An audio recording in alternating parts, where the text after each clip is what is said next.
Ya,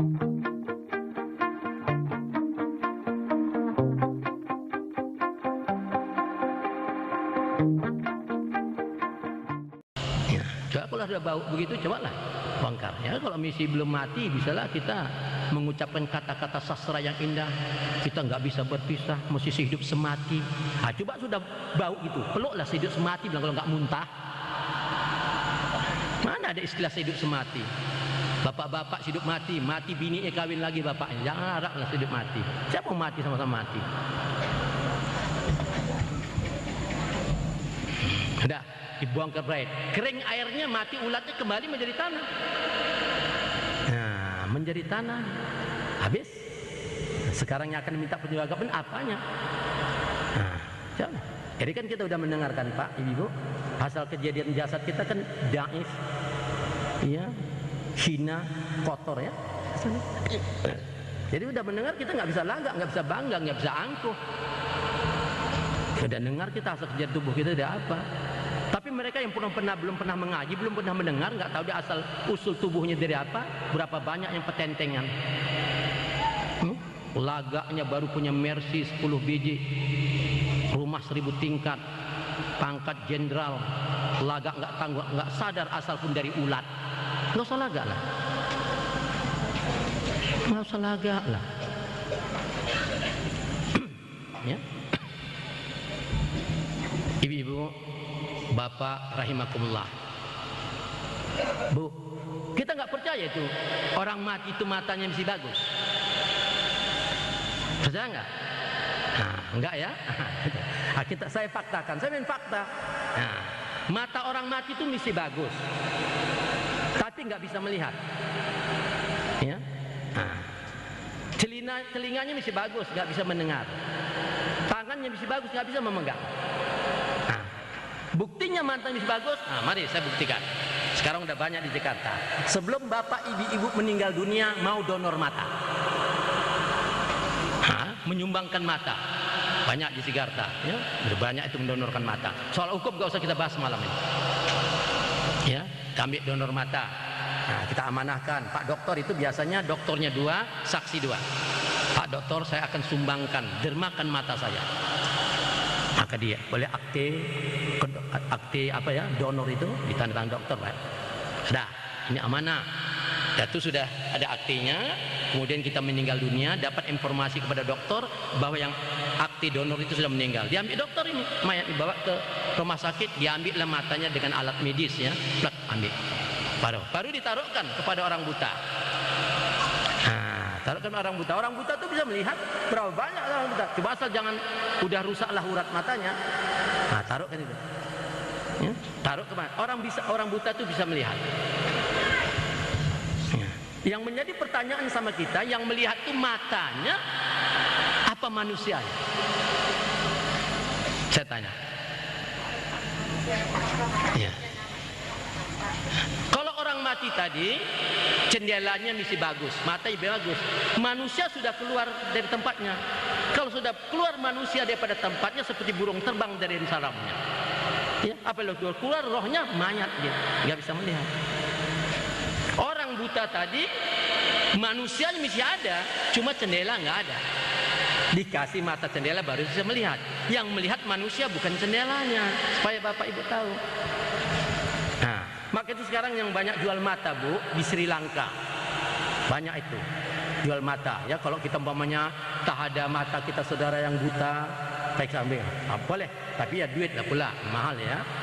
Nah, jadi sana macam-macam, Bu. Kalau mau ada mata tuh biru, coklat, hijau, kelabu. Nah, kita pun kalau mau sebelah coklat, sebelah biru bolehlah ganti mata kita. Nah, asal ada duit, bisa aja. Itulah canggihnya itu ya. Nah, jadi yang melihat itu bukannya macam ibu-ibu lah, punya rumah ada jendelanya enggak? Ada ya. Yang melihat manusianya apa jendela rumah itu? Manusianya bukan jendelanya ya. Kalau jendelanya melihat juga pulang tanyaan itu. Jendela, ada orang lewat jendela. Enggak ya. Manusianya. Jadi manusianya ya tidak kita pelajari. Yang akan lillahi ini enggak. Yang kita pupuk sekarang tubuhnya, rumahnya. Ini akan bobrok. Ya, jadi cukup jelas para bapak dan ibu kejadian manusia. Jadi Bu, Pak, bahwa manusia ini dijadikan dari dua unsur, dua kejadian. Berarti manusia ini tubuhnya dua. Tubuhnya dua. Tubuh yang halus, tubuh yang kasar. Tubuh yang kasar dikatakan jasad manusia. Tubuh yang halus dikatakan roh manusia.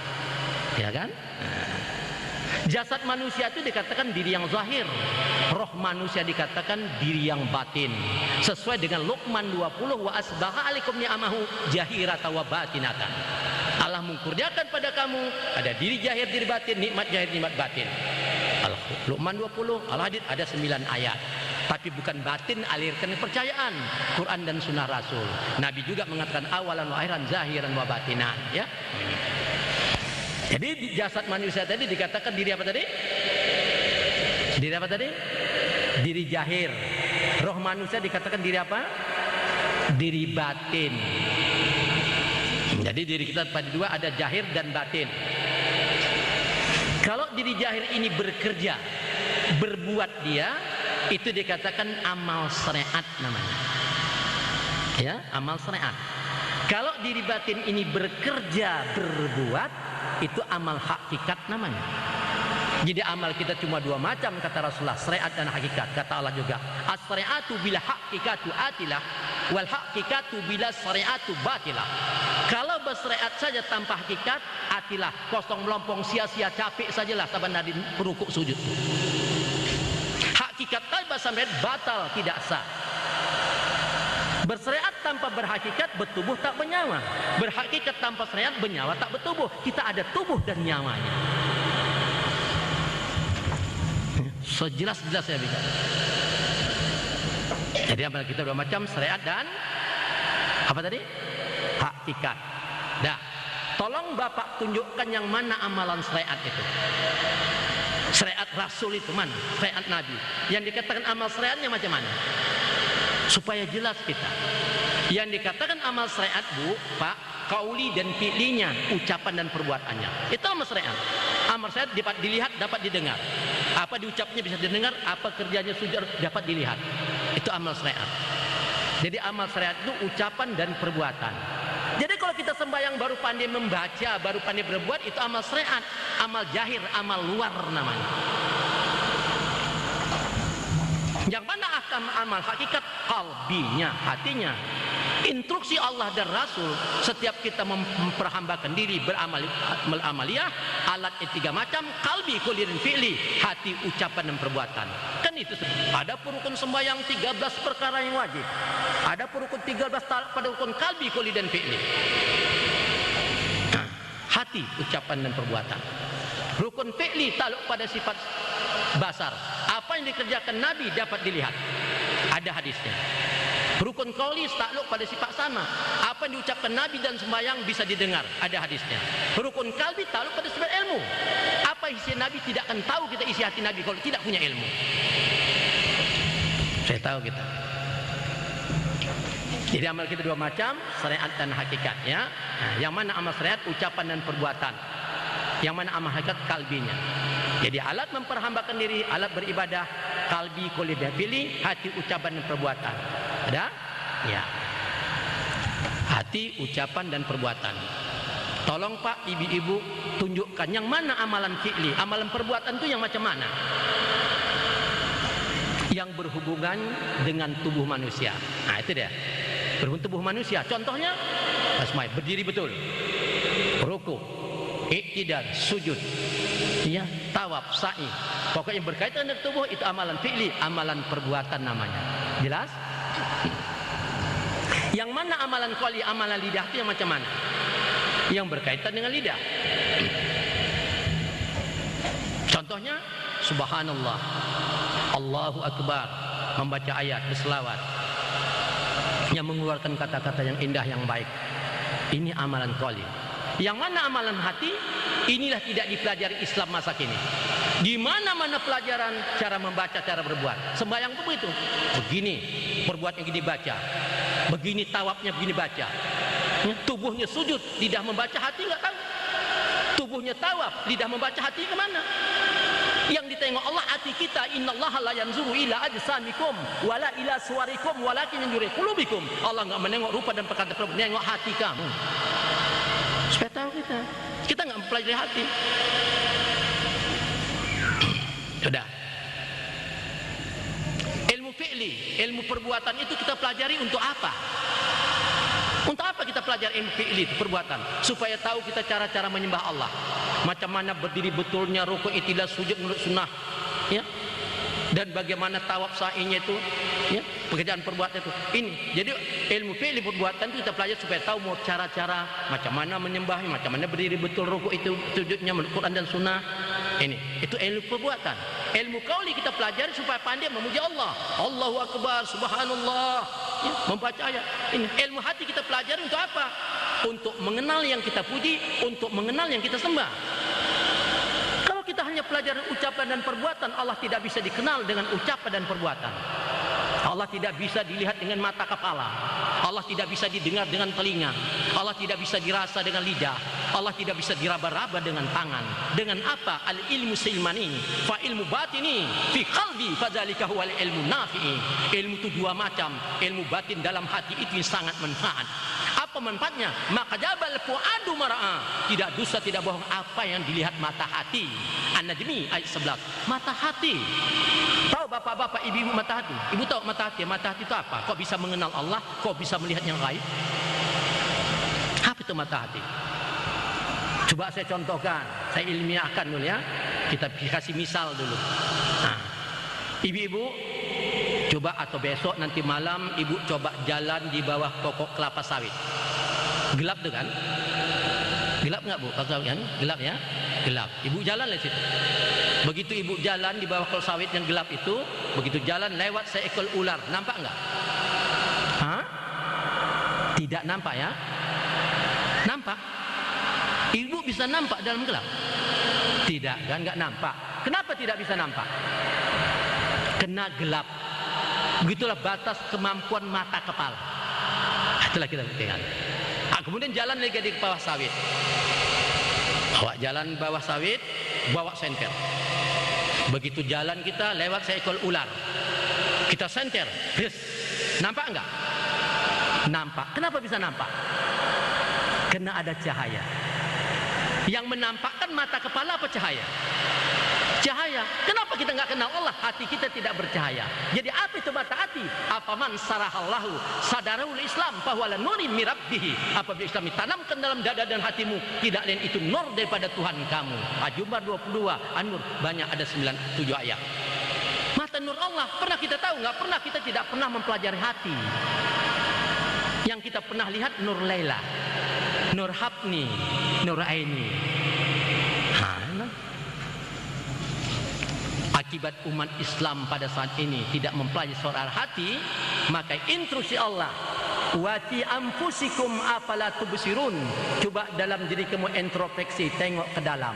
Al-Jariyat ayat 21. Hati. Bu, Pak, di dalam kehidupan dalam dunia ini, hati ini membawa peranan penting. Disebabkan hati kita bisa pecah belah. Disebabkan hati kita bisa menegakkan kesatuan dan persatuan.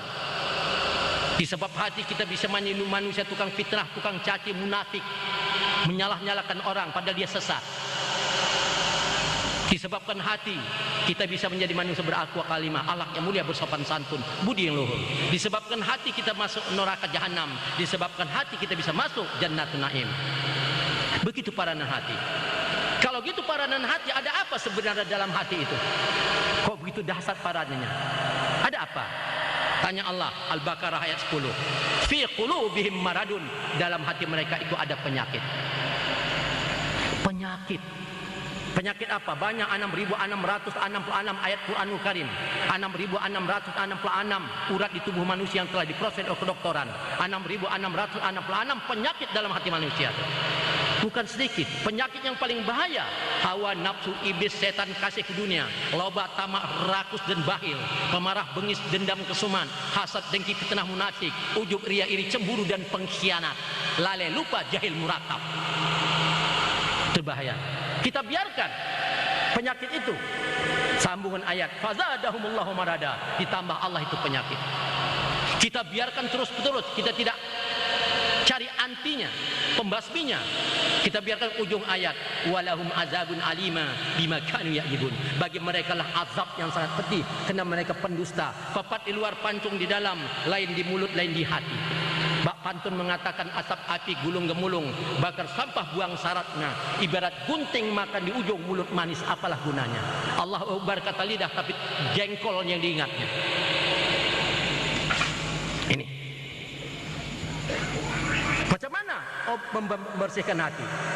Likuli sain sakalatun, kata Rasulullah. Ya, segala sesuatu ada pembasminya, pembersihnya. Alat membersihkan tubuh manusia pakai air.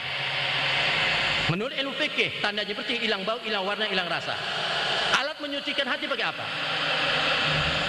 Ya, baca istighfar bu ya, istighfar kan gitu ya. Kalau membersih hati, kata Ustaz, baca banyak baca istighfar. Astagfirullahaladzim, ya bu, betul? Baik, istighfar letaknya di mana bu? Di lidah, hati di dalam. Terima di akal, dibaca di luar dalam bisa bersih. Ya, agama harus diterima dengan akal ya. Kalau agama tidak diakal, bukan agamanya. Jangan agama di akal-akal. Coba masjid itu kotor di dalam, rame-rame kita di luar, bersih dalam, bersih bisa bersih. Atau kita sapu luar nih bersih-bersih, bisa ikut dalam bersih? Enggak bisa. Wasaqalatun kalbu zikrullah, alat membersihkan hati, ingat Allah, kata Rasulullah. Tapi enggak mungkin kita bisa ingat sebelum kenal kepada yang dia ingat. Bersihkan itu. Qad aflaha man tazakka, beruntung orang yang suci hatinya. Wa dzakara rabbihi, dia mengingat Tuhannya. Pasalla, baru ditegakkan salat. Apa hukumnya orang enggak bersih hati? Qad aflaha man tazakka, beruntung orang yang suci hatinya, yang bersih hatinya. Kalau enggak bersih, apa hukumnya? Qad aflaha man dakkaha wa qad haba man dasaha, beruntung orang yang suci. Sesat manusia tidak suci hatinya. Samsi ayat 9. Cerita. Apa hukumnya orang hati gak bisa ingat Allah? Fawailul kasyatu qulubuhum min zikrillahi ulaika fi dalalin mubin. Celaka bagi mereka yang hati tidak ingat Allah, mereka itu sesat yang nyata. Sampai mana sesat orang yang enggak ingat Allah? Ulaika kal an'am, mereka itu seperti binatang. Balhum adallu, lebih sesat daripada binatang. Ulaika humul ghafilun, itu orang yang lalai yang tidak ingat Allah. Al-A'raf 179. Itu hukum enggak ingat. Apa hukumnya orang yang tidak menegakkan salat? Ya, kalau kita dengar Rasulullah mesti enak di telinga. Man taraka salata muta'amida faqad kafara jahara. Barang siapa meninggalkan sembahyang dengan sengaja, kafir yang nyata. Mesti enak. Arti kafir engkar, arti berdosa. Tapi kalau Allah ngomong, orang tidak sembahyang wala tusalli ala ahadin minhum mata abada. Orang yang tidak sembahyang kalau mati jangan sembahyang selama-lamanya. Wala takum ala kabrihi, jangan berdiri, jangan pijak kuburannya itu. Innahum kafaru billahi wa rasulihi, karena dia kafir pada Allah dan Rasulnya. Wa matu fahum fasikun, matinya fasik sesat. At-Taubah 84. Jangan coba-coba bu, ada orang nggak sembahyang kita sembahyangkan. Jangan coba-coba. Dalam hukum Al-Quran dan hadis tidak ada hukum-hukum toleransi, mengingat, menimbang, memutuskan saudara, tidak ada. Kalau kita turut menyembayang orang tidak pernah sembayang, man anasasan ala maksiatin walau bisatin kalimatin kana asarikul fiha, barang siapa membantu orang yang telah berbuat maksiat walaupun satu patah kata, suka kamu dengan dia. Rahul Bukhari Muslim. Jangan coba-coba. Allah itu maha pengasih, maha penyayang, maha kejam orang yang tidak mengingatnya. Nah, saya tahu kita. Nah, cuma kadang-kadang soal mengingat ini, Bu. Bagaimana orang yang dikatakan bersih hati itu macam mana? Ingat Allah? Oh, bukan. Itu kalimat kedua ini, ayat 2. Wa zakar rabbihi ini. Ini kalimat kedua, enggak mungkin dia disejat sebelum hatinya bersih. Orang yang dikatakan hati bersih, dia hati mengenal Allah. Itulah. Dapat kenal baru wajah karena baru bisa diingatnya. Sudah kenal bisa ingat, boleh sembahyang. Pas salat maka tegakkan salat. Taha Surat Al-A'la ayat 14. Kenapa sekarang kita hati kita tak kenal Allah, sembahyang tak apa kita ingat? Ya? Apa penjawabnya itu? Bal tu'siruna al-hayatad dunya wal akhiratu khairu wa abqa. Karena mereka itu mabuk gila dunia. Dia nggak sadar akhirat kekal selama-lamanya. Nah, cuma masalah kadang-kadang ingat ini salah pengertian nih Pak. Nah, kata orang sembahyang itu ingat. Sembahyang bukan ingat, perintah kerja jadi kan. Tegakkan sembahyang untuk ingat. Nah, kita sembahyang bukan ingat, perintah kerja. Tegakkan salat. Salat itu kita kerjakan untuk mengingat yang memerintah. Yang kita ingatkan perintah Allah, zuhur asarnya. Allahnya kemana mengingat? Ada yang mengatakan ingat itu subhanallah, alhamdulillah, itu bukan mengingat, memuji Allah. Kalau sembahyang itu ingat, subhanallah, alhamdulillah itu mengingat, praktekkan 11 ayat Quran. Pertama An-Nisa ayat 103. Uzkurullaha zikran katsira. Fadzkurullaha qiyaman wa qu'udan wa ala junubikum. Ya, banyak-banyak ingat Allah waktu duduk, berdiri, berjalan, berbaring di mana saja berada. Dalam jalan pun kita ingat Allah. Kalau sembahyang ingat Allah, silakan sambil jalan sembahyang, bisa enggak? Coba bikin kali. Kan enggak bisa, berarti bukan ingat. Kalau subhanallah alhamdulillah dikatakan ingat, silakan sambil jalan. Ibu pergi belanja. La ilaha illallah subhanallah, mau mana ibu belanja? Alhamdulillah, gila ibu ni kata orang. Kan masuk akal. Atau dalam WC lah. Sebab Allah bilang di mana saja ingat. Biar di WC. Kalau di WC nggak ingat Allah, mati di tempat kotoran, dicampakkan Allah ke kotoran sana. Nah, kalau dikatakan la ilaha illallah subhanallah itu ingat, silakan sambil buang air besar. Subhanallah, la ilaha illallah, pret, alhamdulillah, haram hukumnya. Allah ada menjelaskan, cuma kita nggak mengerti kalau nggak punya ilmunya. Al-A'raf 205 dijelaskan Allah yang soal mengingat. Wazkur rabbaka, ingat Tuhanmu pakai otak. Di mana diingat? Pinapsika, dalam diri kamu. Tadaruan, dengan lemah lembut, rasakan betul-betul. Wahifatan al-jahri milal qoli, bukan disebut-sebutkan pakai lidah. Bil huruwil asal, dari pagi hingga petang. Wala takum minal ghafilin, jangan kau lalai-lalaikan. Jangan lupa. Al-Arab 205. Oh, tidak disebutkan, dibikin di dalam. Gitu. Macam mana? Nggak bisa kalau nggak kenal. Tak gitu Bu ya. Kita belajar Bu ya, ini ada tingkatan kata Nabi, as-syari'atu aqwali wa tariqatu ahwali wal haqiqatu ihwali wal ma'rifatu rasul mali. Ya, bersyariat, bertarekat, berhakikat dan bermakrifat. Ya. Ilmu syariat Bu. Ya. Ilmu syariat kita pelajari yang berhubungan dengan ucapan dan perbuatan. Kemana saja ibu belajar syariat Islam, ke Mesir, ke Madinah, ya, hanya diajarkan ucapan dan perbuatan. Pulang ke Semali, hukum ucapan dan perbuatan tidak ada. Jangan berbuat begini, tidak boleh. Berbuat yang bagus. Ucapannya jangan berbuat, jangan bicara begini, bicara yang bagus. Amalnya begitu, begini berdirinya, begini baca, begini rukuknya. Yang diajarkan syariat itu ucapan perbuatan. Jadi ilmu syariat berhubungan dengan ucapan dan perbuatan. Habis. Batas ilmu syariat dapat kita pelajari sampai yang nampak.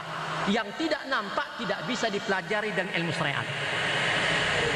Sekecil-kecil sampai titik kita bisa tunjukkan, dalam titik tidak bisa lagi.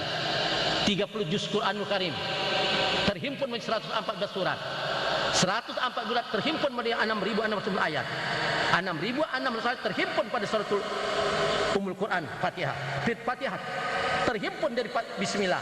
Bismillah tunduk kepada ba tunduk sama titiknya. Sampai titik bisa ditunjukkan, dalam titik tidak bisa dipelajari ilmu syariat. Supaya tahu gitu. Ya, kalau tingkat syariat adalah pelajaran kita, jangan salahkan orang bertarekat. Jangan. Baru pandai ngomong, berbuat. Jangan salahkan orang lah. Ya. Jangan. Jangan salah. Tarekat bukan pelajaran syariat. Tarekat itu jalan, bahasa Indonesia. Tarekat bahasa Arab, bahasa Indonesia jalan. Nah, jadi kalau tanya orang apa itu tarekat, jawab jalan. Jangan tanya orang apa tarekat, gila. Bukan itu arti bahasa Arab. Gila bahasa Arab kan majnun. Tarekat bahasa Arab bahasa Indonesia jalan. Nah, silakan ibu-ibu sana ke Rantau Prapat ya, tengok di simpang jalan itu kan banyak. Jalan Imam Bonjol, Jalan Sudirman, Jalan Ahmad Yani, kan gitu. Coba ibu pergi ke Mekah, simpang-simpang besar sana, Tariqim Masjidil Haram, Tariqim Jeddah, Tariqim Madinatul Murah. Coba deh, Tariqim. Menanya jalan pun kalimatnya tarekat. Ya uhti fain tariqim fil Masjidil Haram. Mana jalan ke alam? Jangan. Orang tawaf itu yang dipikul yang nggak bisa jalan dipikul ditandu itu, minta jalan, tarik, jalan. Artinya jalan, supaya tahu. Nah, jadi tarekat itu bukan jalan, bukan pelajaran syariat. Tarekat itu jalan untuk mengetahui hati. Dari orang pertama belajar tarekat dia supaya tahu hati. Nah, cuma kadang baru masuk tarekat tamat, mana ngerti dia. Pikiran itu udah di BA tamat, saya tahu. Nah, tambah bodoh dia tuh. Dah, ilmu tarekat jalan untuk mengetahui hati. Itu orang tarekat pertama. Kenapa mesti ketahui hati? Sebab innamal a'malu binniyah, tidak sah amal ibadat tanpa niat. Letak niat bukan di kepala, bukan di hidung, bukan di lidah. An-niyati fi qalbi, niat itu dalam hati.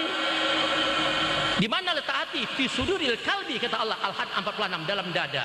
Dada sebelah mana? Atas, tengah, bawah, kanan atau kiri. Enggak tahu letak hati macam mana meletakkan niat, apalagi rahasia niat. Mana tahu? Anggap orang tuh niatnya insya Allah tahun depan kita mau naik haji. Itu bukan niat, rencana, tujuan. Niat di dalam hati. Nah, jadi ilmu tarekat jalan untuk mengetahui hati. Itu ilmu tarekat. Sudah tahu di hatinya, baru diselidikinya dalam hati ada apa. Oh, ditengok dalam hati rupanya ada penyakit tadi, fi qulubim maradun. Oh, kalau ada penyakit ini harus dibasmi. Apa alat pembasmisnya? Wa saqalatun qalbu zikrullah, kata Rasulullah dalam hadis Bukhari. Alat membesar hati ingat Allah. Oh, macam mana mengingat? Belum tahu. Jadi ilmu tarekat berhubungan dengan hati, batas sampai membersihkan hati. Baru tingkat itu. Kita sudah pelajar syariat, sudah pelajar tarekat, jangan salahkan orang belajar hakikat. Ya. Saya rasa sampai di sini. Sekian dan terima kasih. Lebih kurang maaf dan batin. Saya sekedar menyampaikan Allah supaya kita dapat mengerti dalam agama Islam ini. Ya, saya ulangi lagi. Saya mohon maaf dan batin. Sekian dan terima kasih. Wassalamualaikum warahmatullahi wabarakatuh.